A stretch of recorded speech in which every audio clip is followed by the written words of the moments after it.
Broadcasting from Manhattan Beach and the World Wide Web, you're listening to CHSR, HealthyLife.net.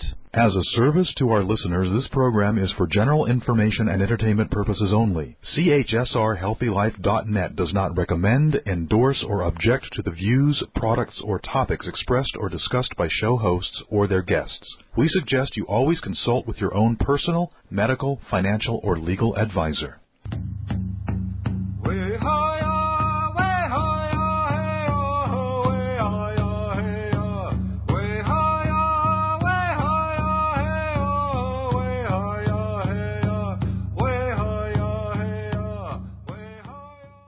Bonjour. Greetings, dear listeners.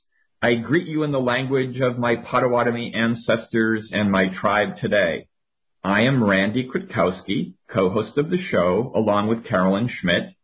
This episode of Indigenous Perspectives originates not from my tribal homelands, but from Endakina, the unceded traditional territory of the Abenaki people, who for thousands of years were settled and were the stewards on the lands to be found here in Vermont, in the northeastern United States, and across the Canadian border in southern Quebec province.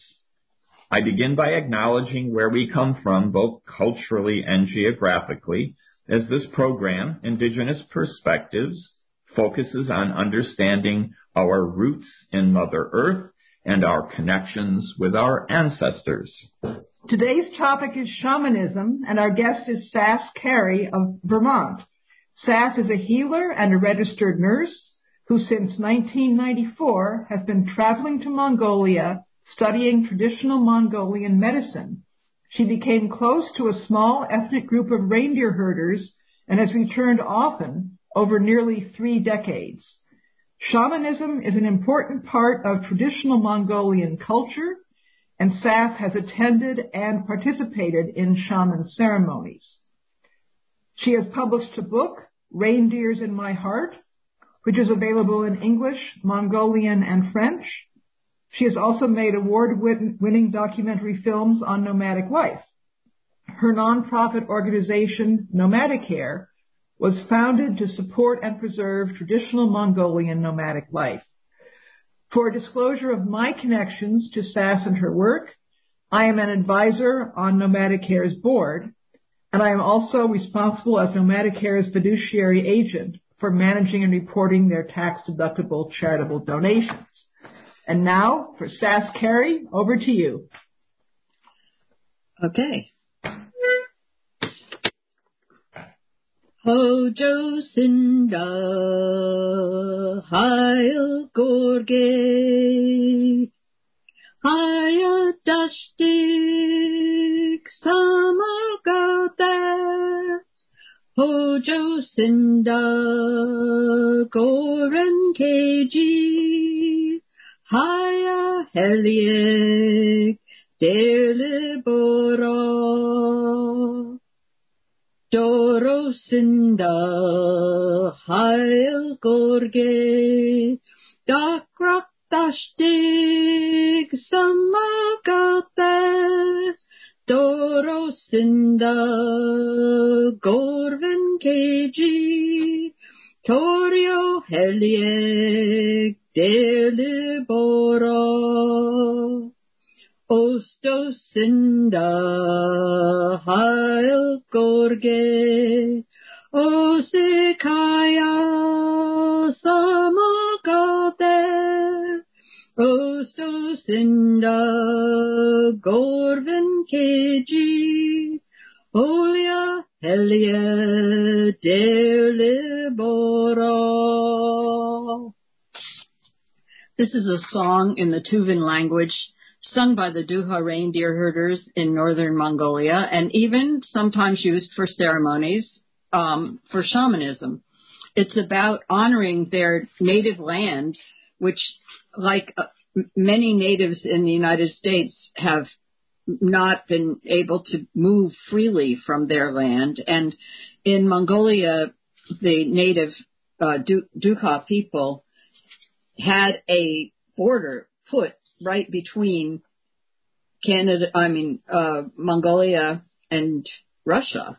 and it's a closed border. So they're not allowed to go back to their homeland. And this is a song about singing about their homeland and how beautiful it is if they look from above or below or beside, and how beautiful their land is that they miss because of the way governments are. So, are you going to ask questions, Carolyn? Oh, you said that shamanism is the original religion of Mongolia, and obviously there's the tremendously deep cultural heritage that people are working today to maintain and pass on. Can you start by telling us your own definition of shamanism and discuss how your understanding has grown out of your own experiences in Mongolia?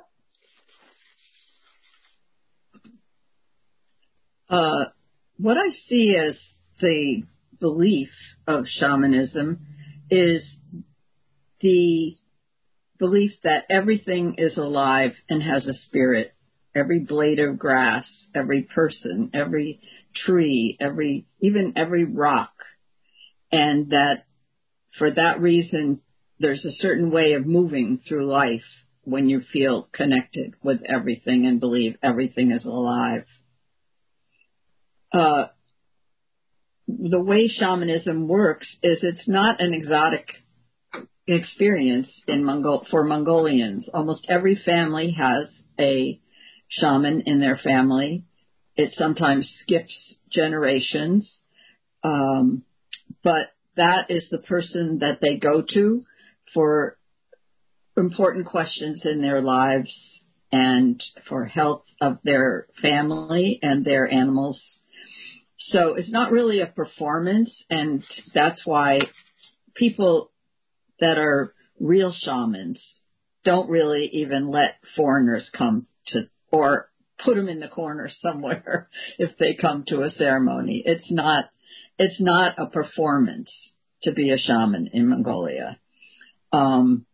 With the people that I spend time with, there are plenty of shamans that are new shamans. In fact, it was quite shocking to me about 10 years ago, because in 1990, the government had freedom of religion and wasn't under the socialist thumb anymore. And so suddenly all these shamans appeared in the capital of Ulaanbaatar. And there was a newspaper article that said 5,000 new shamans. And I really had ambivalent feelings about that. Like, maybe they've been waiting all these years from 1920 to 1990, and nobody in their family has taken over the role of the shaman. Or maybe some of them are interested in making money from foreigners and creating the exoticness of shamanism. So it's a very sort of secret kind of role that a person in the community takes and in the family takes, and it's not really advertised. You have to be there, and they have to accept you, and it takes time before they'll let you in to the real shamans. In fact, I interviewed one person who was supposedly the best shaman in the West Taiga. His name was Gosta. I interviewed him many times. I stayed in his orts, or Siberian teepee.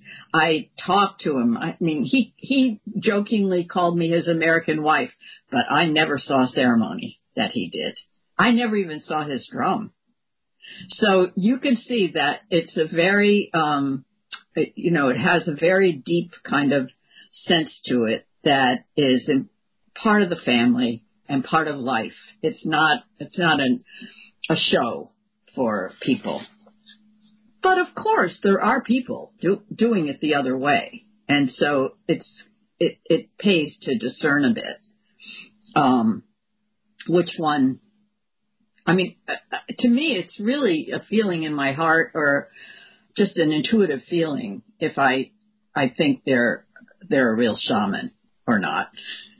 Yeah, well, this is fascinating, because you've already teased out the whole idea that there's a lot of secrecy associated with it. So by definition, some of the most important elements are not ever going to be available to people who are at all outsiders. Yet it's also a question of, to me, I think part of the fascination with the idea of shamanism is the idea of making more connections with the spirit world. Mm-hmm. And can you tell us a bit about why these connections are particularly important to the people in Mongolia whom you know, and then how shamans go about establishing those connections? Yes. I know a number of shamans in Mongolia of different persuasions. I know Buryat shamans and Darhat and Duha shamans, and they have their a little bit different ways, each one. The Buryat shamans have a whole ger, or a yurt that has artifacts in it, lots and lots of artifacts. One of their ancestors, who is an ancestor that they connect with a lot, was a herder, and so they have a little, almost like a diorama in their orts or yurt that has the 5 animals of Mongolia, the horses and the sheep and goats and cows, and has those all represented. So there are a lot of parts that the Buryats want to have right in their ger when they're calling their ancestors in. So that's one way. Of course, with the reindeer herders, they live in an ort or a teepee, so they don't have a lot of little things around, but they do have what's called an ongut, and that is symbols of the spirit of the ancestors. They have those. They have them literally in their altar, which is a lot of streaming, different colored ribbons, and mixed in there are their onguts or spirit ancestors, and that helps to call them. When they're ready to call their ancestors, they use the drum or the mouth harp, and they for themselves to get into the trance. Usually, I believe they use music and rhythm to get into that space, whereas we know that other shamans around the world use ayahuasca or mushrooms or all kinds of different things. And sometimes even Mongolians use vodka during the service, during the ceremony. But it's just because the ancestor wants vodka or wants a smoke, so that they sort of sit and the ancestor maybe stops speaking, and then the shaman puts his or her hand out and says, I need, the other people, the wife or the assistant knows what he or she wants, and so they give it to that person. I've had shamans say to me, like Yura, in a female shaman in Ulan in Huskul province, she's Darhat, and she said that she couldn't practice for a while because the spirits wanted her to drink vodka or, do things that she felt were unhealthy for her own body, since they were coming into her body. And I've had other shamans say that to me too.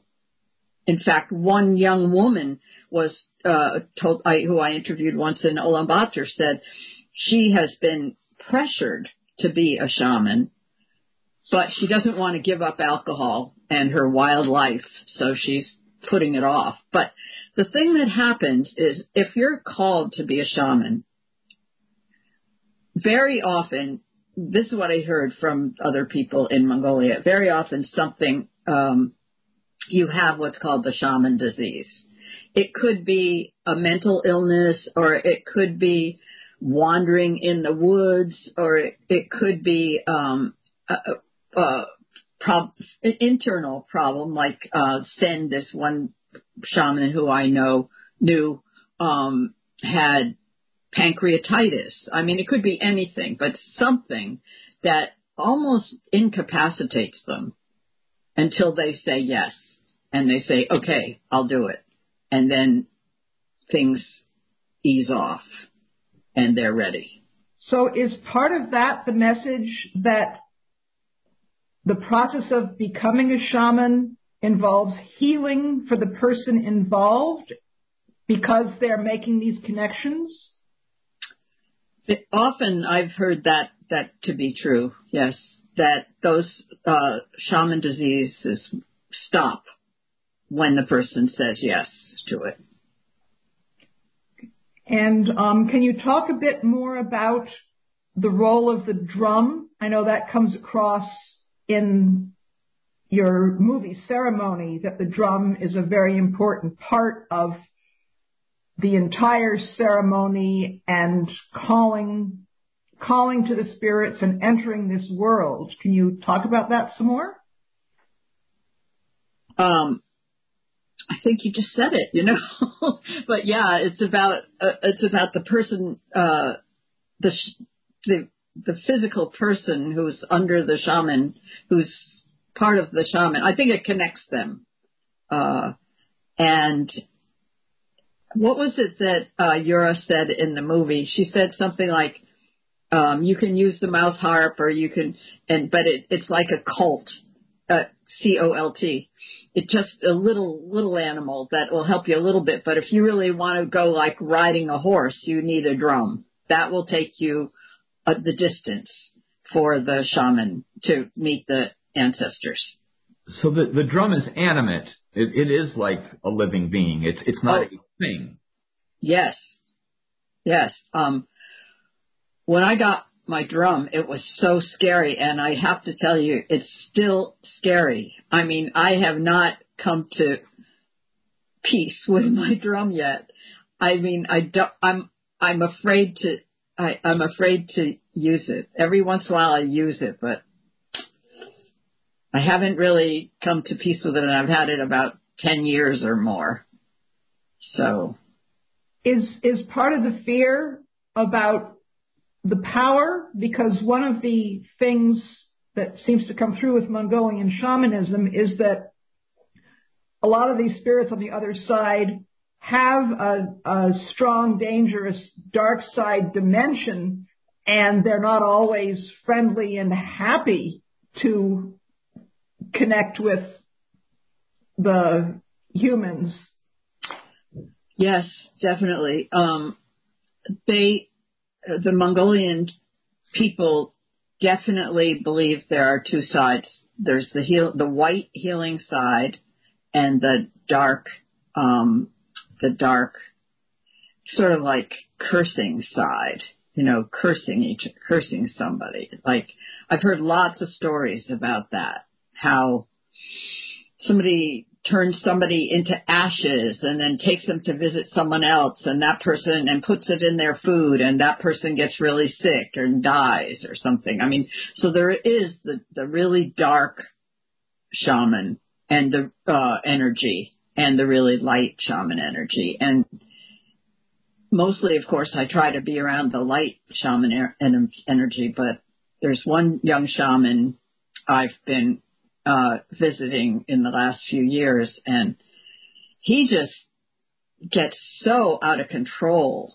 Well, I think it was the last time I was in Mongolia in 2018, and actually they put me in this place of honor, which is the whole ceremony is happening inside an ort, or Siberian teepee, so you can see it's about 20 feet in diameter, and the stove is in the middle, and there are two assistants that are keeping the shaman from falling into the stove when he goes into a trance. And so the shaman is wild. This one, his name is Gazla, and he's very wild guy. When let's say his ancestors are wild, and they have him jumping all over the place and just whipping that drum around. You know, the drums are about 2.5 feet in diameter. They're big and heavy, and he's whipping it around. And then last time, he actually threw it, and it landed on my foot. And it was, my foot hurt for like 2 months afterwards. Like it took me a long time to remember that he had done that, and that was why it hurt. But there's a lot of energy coming through sometimes. That's really intense. Okay. Thank you so much. We need to take a break now, and we'll return for our conversation about shamanism with Sas Carey. Stay tuned.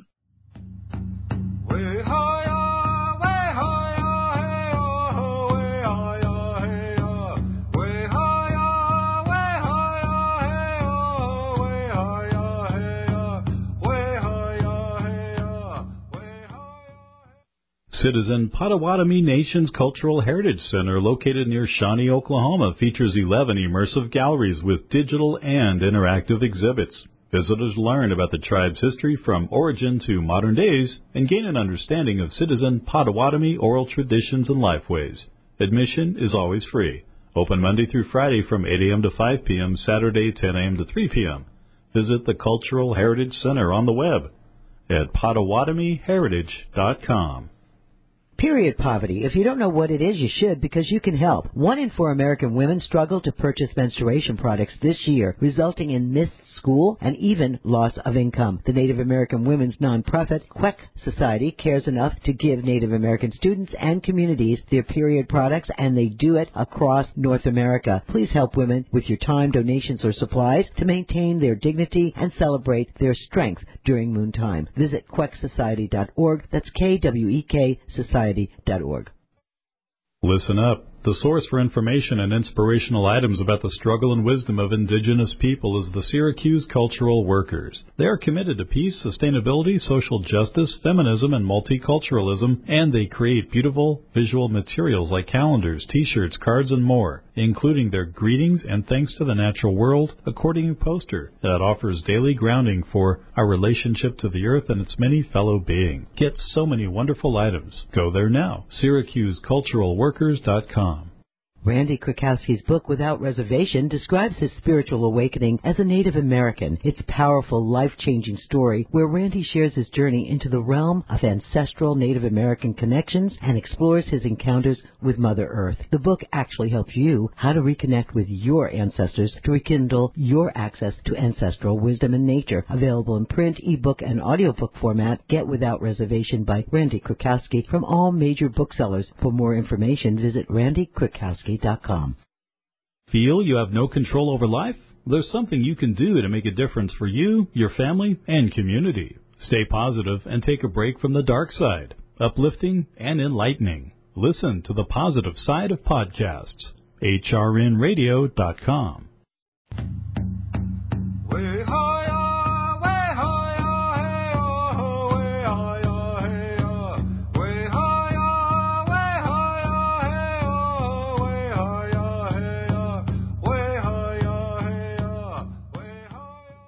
Welcome back to the second segment of Indigenous Perspectives. Our guest is Sas Carey, and we're discussing shamanism in Mongolia.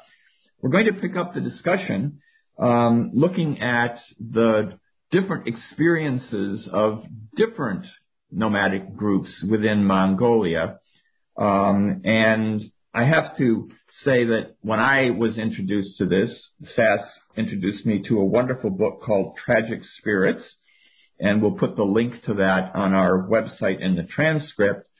And this book, Sas, and you'll need to clarify for us, talks about the Buryats, which are a more remote group from where you worked, actually not geographically within Mongolia, but a distance from where you worked.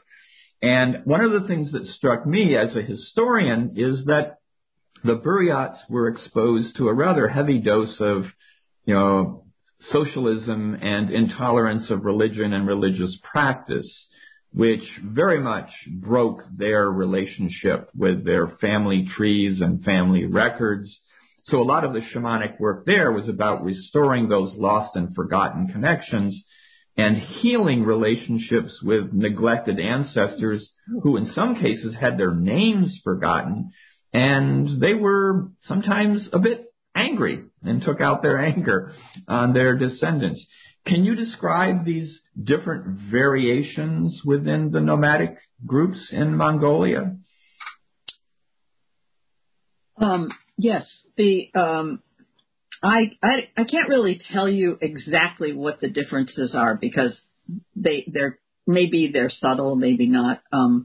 I have worked with the Boreat shaman, and they interestingly enough would channel their ancestors, speak from that person, like their voice would change, and they would have a raspy old grandfather voice. And you could tell the person was really, really, really, really old and was coming through and wanted to tell things. Now that is not the way it was up in the taiga. In fact, in the taiga, they weren't as open to the Soviets and the government coming to close them down. But as Nirgua says in the movie, they had guards outside when they did ceremonies during the Soviet period, socialist period. And the Mongolian shamans, I've never really, they do change their voice a bit, but it isn't to that extreme. It's more like changing energy. Sometimes in one ceremony there might be 7 ancestors, but you can tell, I can tell because I can feel the energy coming through. One might be calm, and one might be wild, and one might be angry, and you can feel that kind of, and I can feel that kind of energy when I'm in the space with them. But they don't switch the voice. And let me just say this from a personal standpoint, because I wanted to talk about becoming a shaman too, and that is mostly always, as I mentioned, they have a shaman disease. Well, in 1985, I got a migraine headache, and it lasted for 10 days. And it didn't go away until somebody told me I was a channeler. So I've always been interested in, I've been doing healing and channeling, and I've been trying to understand what was going on and with the headache. And as soon as I said, okay, and my friend told me what to do, that is, talk into a tape recorder every morning for 5 years when I woke up in the morning. And I thought of it as clearing out the rusty pipes so that I could have a direct channel.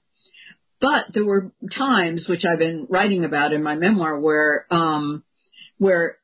other kinds of energy tried to come in, like totally come in. So the shamans actually become a medium. They take on that whole energy. They lose their own self, and they are someone else. When I do it, I channel it. I think of it almost like being pregnant with another energy, but I'm still there. So there are 2 kinds of energy going on. And I would say I have a little more control, which is, what comes out, because I'm still there watching. So as far as becoming a shaman, these people, I have never met in Mongolia one single person who wanted to be a shaman. I think that's a really key point for Westerners, because Westerners are like, oh, I want to be a shaman, and that I've never met one. Never. They always say, oh boy, this is really hard. This is not what I want to do. But I have to be alive and to be healthy. If they say no, they don't get healthy, or they could even die from the shaman disease. So they know that, and they go along as much as they can with it. So in your film, which we'll talk about in another segment, you actually, have wonderful documentation of a young man in the process of being an apprentice. Can you talk a little bit about that transition period between being notified, called, and learning the rituals of becoming a shaman? That young man was so interesting. His name is Oyun Erden, And he had epilepsy, which is another really important disease that many shamans in Mongolian have.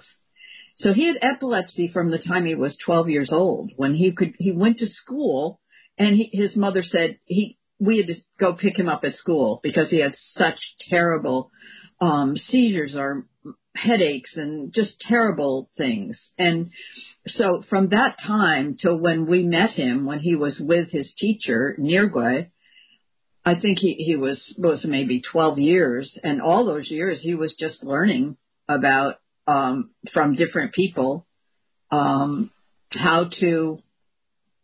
he needed to act. And even when Nirgwe saw him in the ceremony that we watch in the movie, Ayun Erdin, he spoke about 3 things that he did wrong in the movie.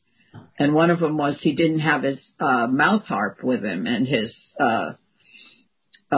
spiritual things that he should have with him all the time. We'll be coming back in our other segment to talk more about this marvelous movie documentary that you made. We need to take a break now and be back in a moment.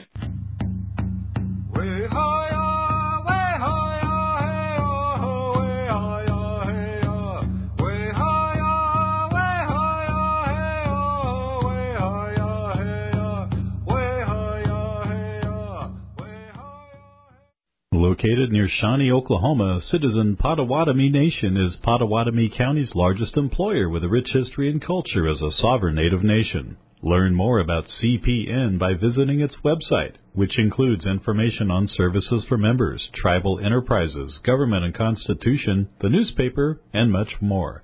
All at Potawatomi.org. That's Potawatomi.org.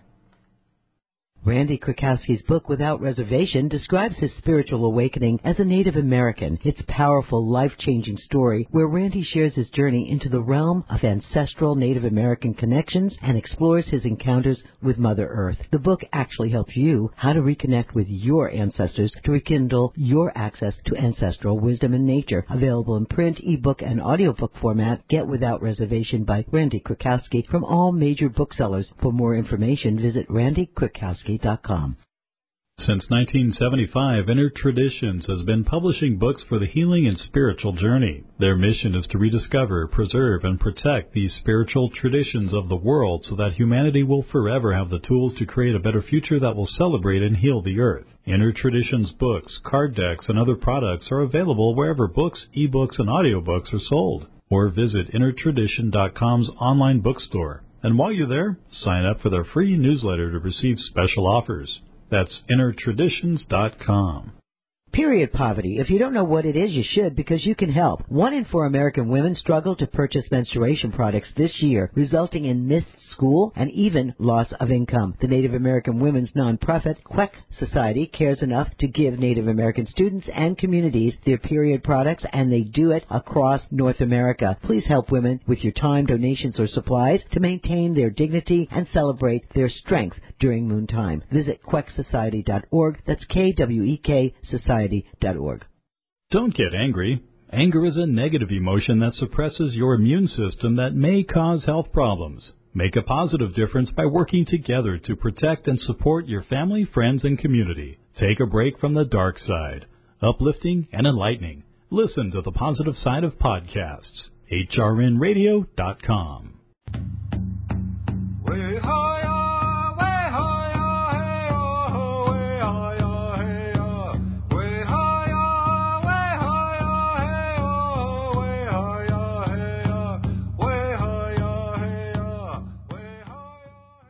Sas, we're back with Sas Carey here talking about shamanism in Mongolia, and we're going to pick up this theme of being a documentary filmmaker.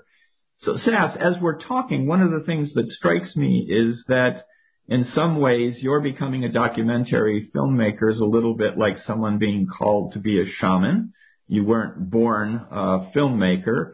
So to put it in sort of spiritual terms, what called you to becoming a filmmaker? Why? What do you hope to attain?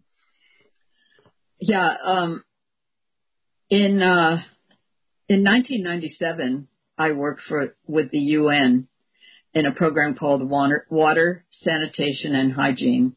And I met some women who lived in the Gobi Desert. And we met with groups of people. And one of the questions we had for them was, how much water do you use in a day? And they said, 5 liters. 5 liters is like 5 quarts. They use that for cleaning, washing, drinking, cooking, everything. 5 liters of water. And as that sat with me when I came back to the United States, I was meditating, and that thought of that's like one flush of a toilet in those days. That's all the water they used in the whole day. And I just had to go. I was just told to go and show the world how this is possible. I always took pictures and camera and little tape here and there and things, but I was not a filmmaker. And everything just magically came together. A cameraman who happened to be visiting his girlfriend, who I called, who was to be a translator.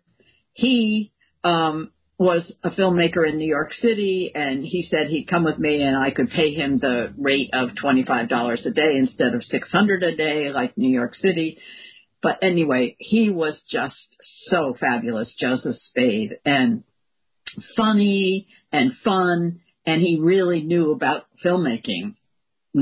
I really didn't. I mean, I've shot pictures before, but didn't know too much. So he brought his professional camera because he was making a movie there about the eagle hunters. So he had his camera, and he was waiting for his crew to come to make his movie. So he said, sure, I'll go to the Gobi with you. And that's how it started. And he really helped me figure out how to do it. And of course, I do it so differently from Hollywood. We take pictures. We have an idea of something that we're doing, and then we interview people. But we mainly it's called a fly on the wall technique. So you just have your camera there, and they're just doing their life, and we document it. And the movie comes together in the editing room. I'm not directing people. I'm not saying go over here, sit here, do this. I'm not choreographing it. I'm not telling them what to do at all. I remember with the Gobi women, we said, which made them laugh so much. Every time they do any work, we're going to shoot it. And then one day they came to my and I was sweeping the floor, and they said, oh, put the camera on her. Look, she's working. So, but anyway, it kept going. Then when I started going to the taiga, being fascinated, I really am so interested in how, one of the questions that you asked before about connecting with the spirit world. And that's what fascinates me about shamans. How do they do it? I know how I do it. How do they do it? And so I was immediately drawn to find out everything I could and get it down. And I made a little tiny 7-minute film in 2003, and I showed it at a presentation. And the woman who became my producer said, you need to go back. You need to make more movies. You need to do this. And people just, it just happened. I mean, but that's the way spiritual things happen. They happen. Well, one of the particular things I appreciated about your film Ceremony of the shaman traditions was that you filmed it one summer, and then you came back the following year. You showed the film to the people involved, and they explained what was going on.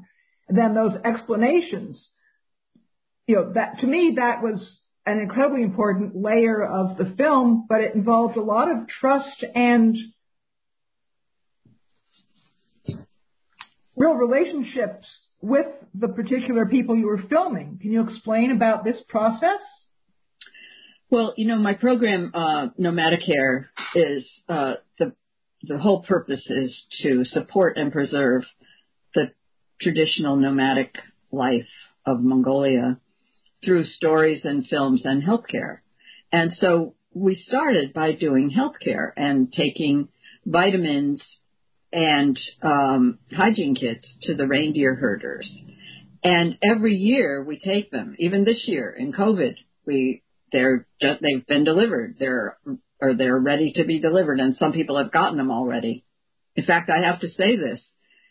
Yesterday, I got videos of them receiving their hygiene kits and vitamins, and it made me cry because one after another they said, "Thank you, Sas, so much. We really appreciate you still remembering us in the middle of COVID when you can't come because the border's closed and all that." But anyway,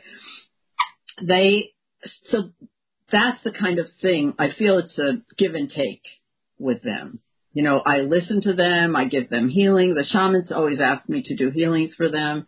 And I try to give more than I take with the photographs and the filming. And I also try to be as unobtrusive as possible. Some people go in with great, big, huge equipment. Like if you look at the Eagle Hunter, they had, I think, $1 million worth of equipment that they were using to shoot that film. And it became a famous Hollywood film, which mine are obviously not Hollywood films, but I'm trying not to interrupt their lives too much when I'm there. And I'm trying to be respectful. And one other thing I want to say about making movies is, if I had a choice of making a good movie or keeping them as friends, I would choose the friends and not the movie. So my movies are a little toned down, quite a bit toned down from action films and Hollywood. Well, just to keep that wonderful connection with the people. Respect. One of the things I really appreciate is that anthropologists often go in and then write up their interpretation of what people are doing.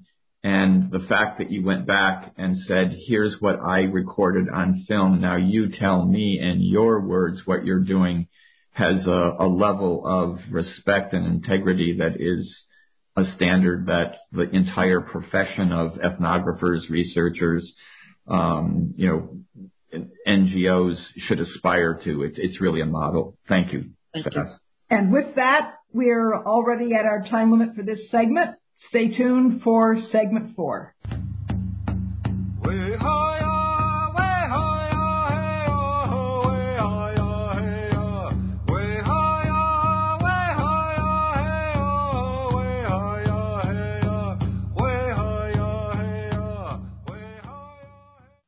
Citizen Potawatomi Nation's Cultural Heritage Center, located near Shawnee, Oklahoma, features 11 immersive galleries with digital and interactive exhibits. Visitors learn about the tribe's history from origin to modern days and gain an understanding of Citizen Potawatomi oral traditions and lifeways.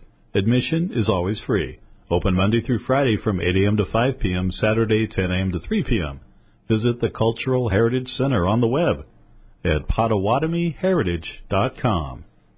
Period poverty. If you don't know what it is, you should, because you can help. 1 in 4 American women struggle to purchase menstruation products this year, resulting in missed school and even loss of income. The Native American women's nonprofit, Queck Society, cares enough to give Native American students and communities their period products, and they do it across North America. Please help women with your time, donations, or supplies to maintain their dignity and celebrate their strength during moontime. Visit quecksociety.org. That's Kwek Society.org.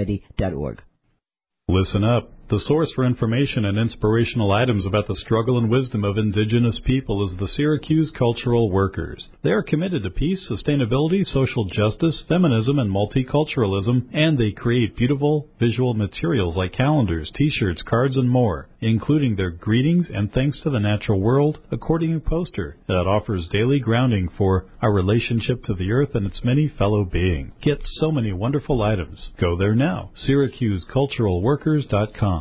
Randy Krakowski's book, Without Reservation, describes his spiritual awakening as a Native American. It's a powerful, life-changing story where Randy shares his journey into the realm of ancestral Native American connections and explores his encounters with Mother Earth. The book actually helps you how to reconnect with your ancestors to rekindle your access to ancestral wisdom and nature. Available in print, ebook, and audiobook format. Get Without Reservation by Randy Krakowski from all major booksellers. For more information, visit randykrakowski.com. Where positive people and radio unite. HealthyLife.net.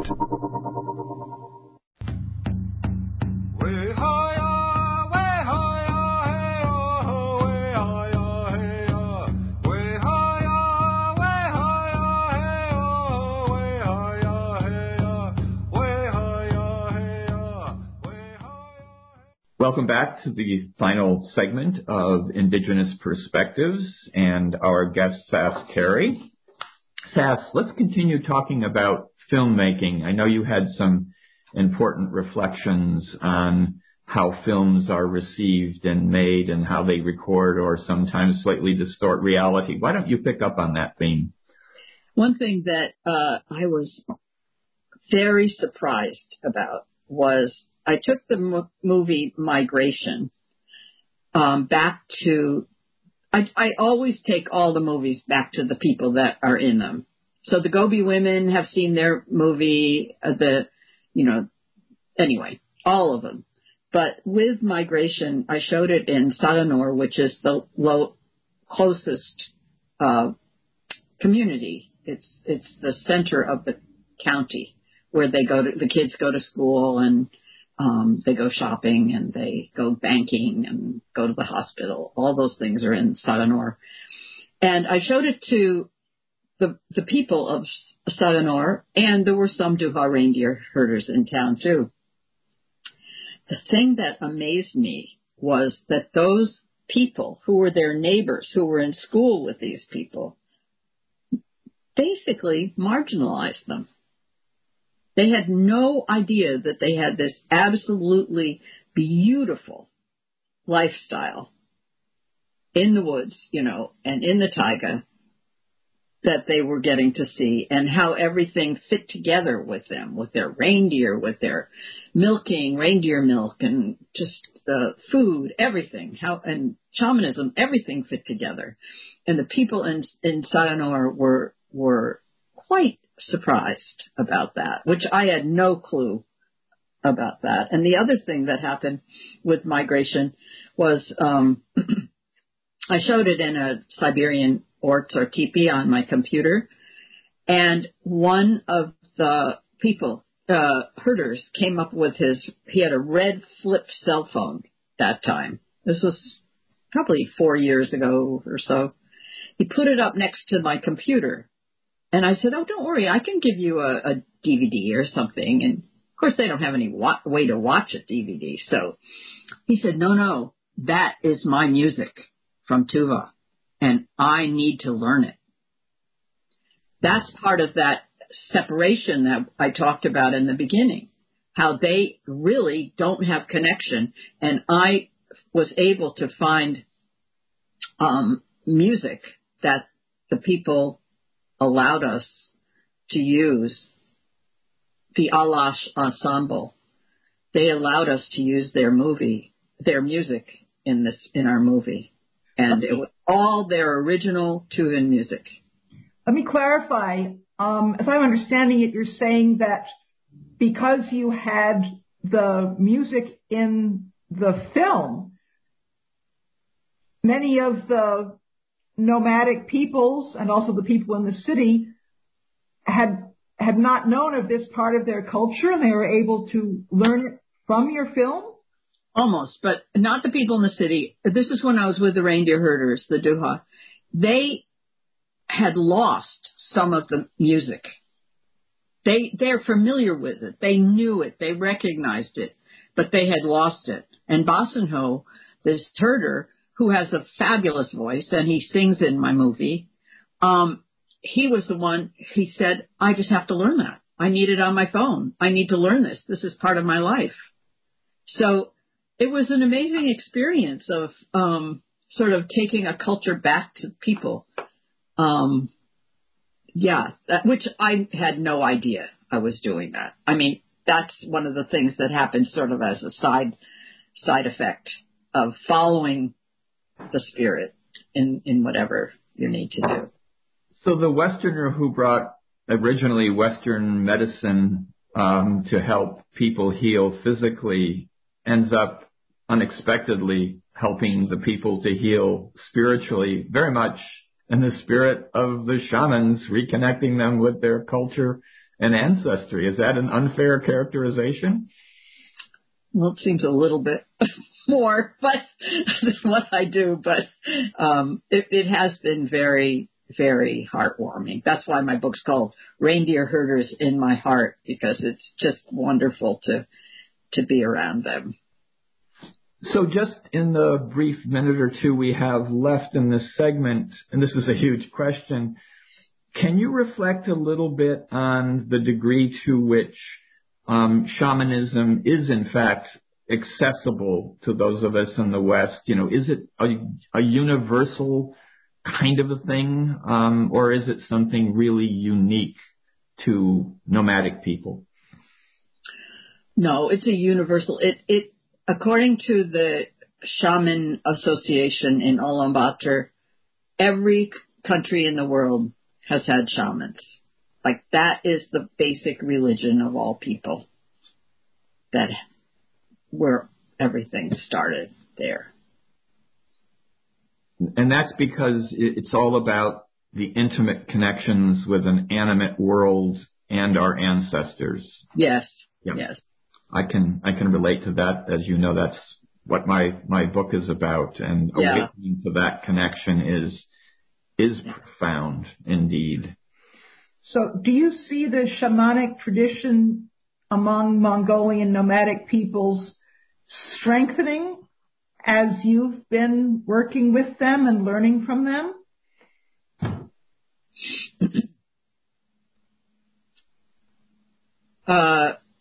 I'm just going to talk about the Duha reindeer herders, and it seems about even, I think.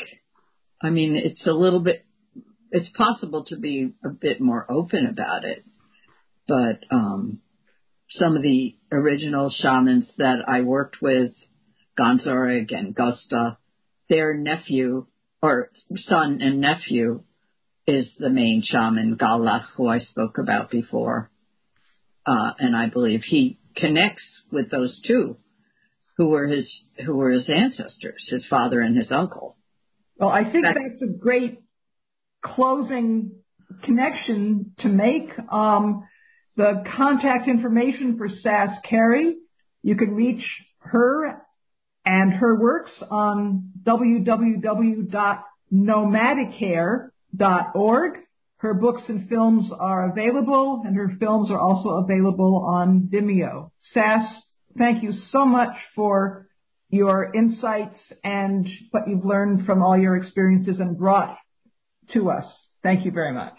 Yes, Sas, miigwech for expanding the scope of indigenous perspectives beyond the continental and Hawaiian boundaries of the U.S. And to our listeners, thank you for tuning in. I hope that this broadcast has given you time and space to reconnect with your roots in Mother Earth and with your ancestral roots.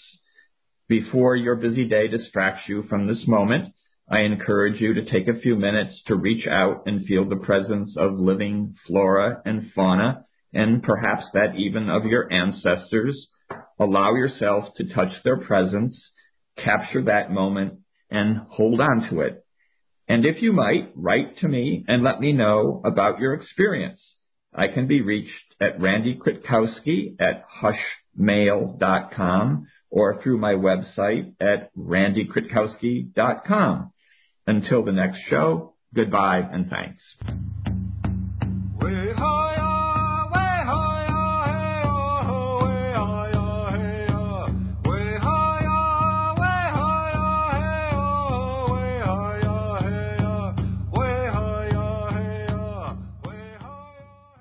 Located near Shawnee, Oklahoma, Citizen Potawatomi Nation is Potawatomi County's largest employer with a rich history and culture as a sovereign Native nation. Learn more about CPN by visiting its website, which includes information on services for members, tribal enterprises, government and constitution, the newspaper, and much more. All at Potawatomi.org. That's Potawatomi.org. Randy Krakowski's book, Without Reservation, describes his spiritual awakening as a Native American. It's a powerful, life-changing story where Randy shares his journey into the realm of ancestral Native American connections and explores his encounters with Mother Earth. The book actually helps you how to reconnect with your ancestors to rekindle your access to ancestral wisdom and nature. Available in print, ebook, and audiobook format, Get Without Reservation by Randy Krakowski from all major booksellers. For more information, visit randykrakowski.com. Citizen Potawatomi Nation's Cultural Heritage Center, located near Shawnee, Oklahoma, features 11 immersive galleries with digital and interactive exhibits. Visitors learn about the tribe's history from origin to modern days and gain an understanding of Citizen Potawatomi oral traditions and lifeways. Admission is always free. Open Monday through Friday from 8 a.m. to 5 p.m., Saturday 10 a.m. to 3 p.m. Visit the Cultural Heritage Center on the web at PotawatomiHeritage.com. Remember, help for a positive life. www.healthylife.net.